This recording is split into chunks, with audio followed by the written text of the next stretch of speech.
Yeshaya, chapitre 19. Fardeau de l'Égypte. Voici, Yahweh est monté sur une nuée rapide. Il entre en Égypte. Les faux Élohim de l'Égypte tremblent devant sa face, et le cœur des Égyptiens se fond au milieu d'elle.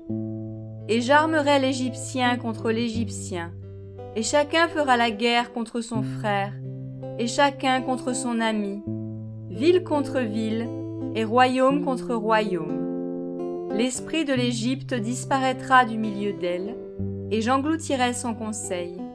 Ils consulteront les faux Élohim et les enchanteurs, ceux qui évoquent les morts et ceux qui ont un esprit de divination. Je livrerai l'Égypte entre les mains d'un seigneur cruel. Un roi féroce dominera sur eux. Déclaration du Seigneur Yahweh Tsevaout.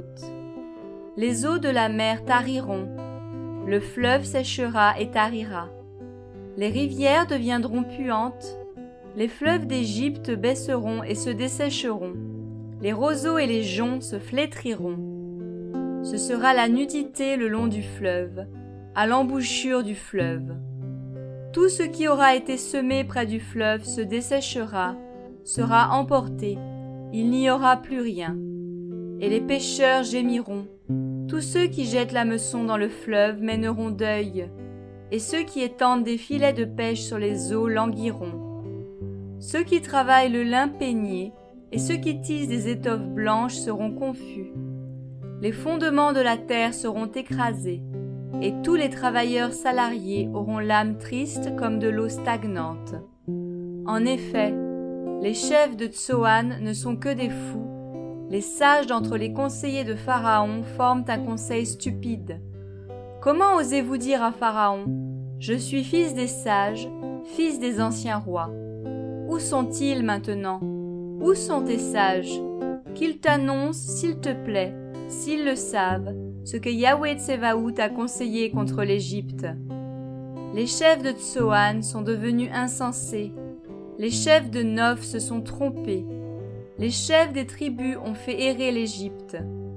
Yahweh a mêlé au milieu d'elle l'esprit qui pervertit, et ils ont fait errer l'Égypte dans toute son œuvre, comme un homme ivre qui erre dans ce qu'il a vomi. Et l'Égypte n'aura pas d'œuvre que puissent faire la tête et la queue, la branche de palmier et le roseau. En ce jour-là, l'Égypte sera comme des femmes. Elle sera étonnée et épouvantée à cause de la main de Yahweh Tsevaout quand il élèvera la main contre elle. Le sol de Yehuda deviendra pour l'Égypte une terreur. Tous ceux auxquels on en fait mention sont dans la crainte à cause du conseil de Yahweh Tsevaout qu'il conseille contre elle.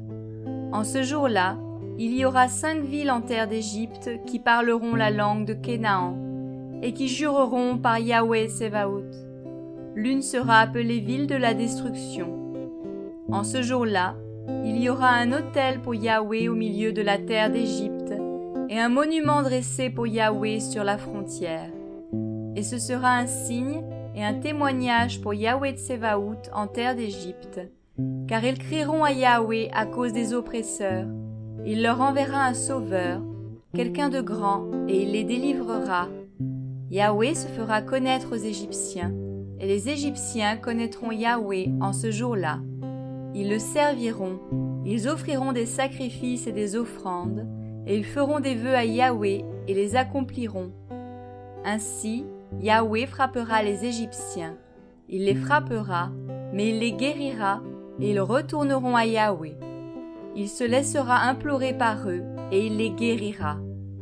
En ce jour-là, il y aura une grande route de l'Égypte en Assyrie. La Syrie viendra en Égypte, et l'Égypte en Assyrie, et l'Égypte servira avec la Syrie. En ce même temps, Israël sera, lui, 3e, uni à l'Égypte et à la Syrie, et la bénédiction sera au milieu de la terre.